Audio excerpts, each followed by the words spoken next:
let's get into this week's Golf Plus Digital bonus topic. Cameron, Tiger Woods won at Torrey Pines, the course that he's playing this week, but that was all the way back in 2008. Of course, he's won there several other times. My question for you, was his U.S. Open win at Torrey the greatest of his career?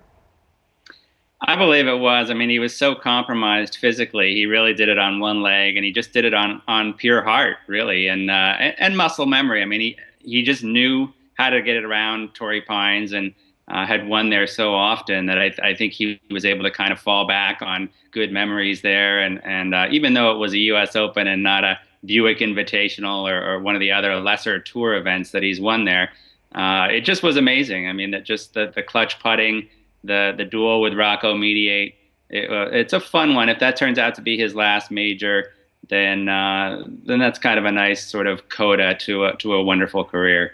I totally agree. It's hard not to look at his first Masters victory, the huge rout at Pebble Beach, but when you think about the sheer will and determination that he displayed to win at Torrey Pines, and if you had told me then that it would be this many years in between majors for Tiger, I would have thought, you're crazy. He'd be at 16, 17, even 18 majors at this point. Yeah, I never would have guessed that could stand as the final act. I would probably put the 97 Masters as 1B, if Torrey's 1A.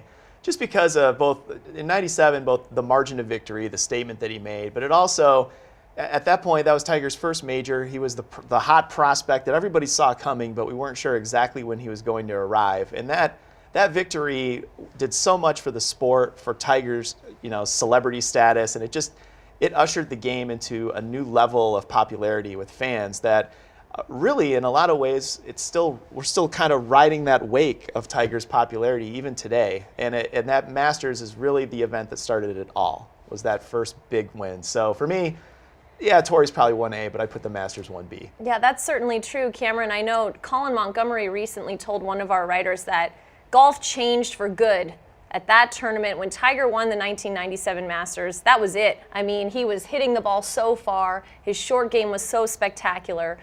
He was so dominant. Would you agree with that assessment, that golf has not been the same since that day?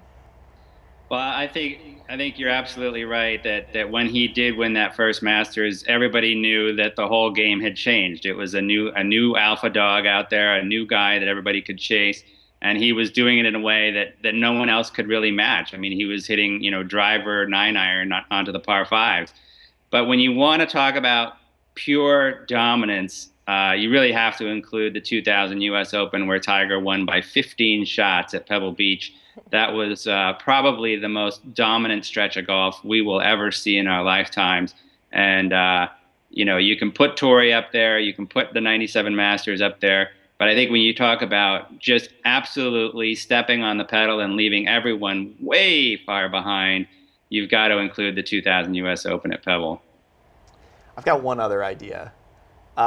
If it ever happens, I think if Tiger's next major victory, I think that would crack the top 3 of the list. Yes. Because of where he's been and how far he's fallen. If he actually does come all the way back and win another major, no matter which major it is or whatever the margin of victory is, if he actually wins one more, I think that will go down as one of his top 3 victories. And who knows, maybe then the floodgates will open again and we'll be back on 18/19 major watch. You never know.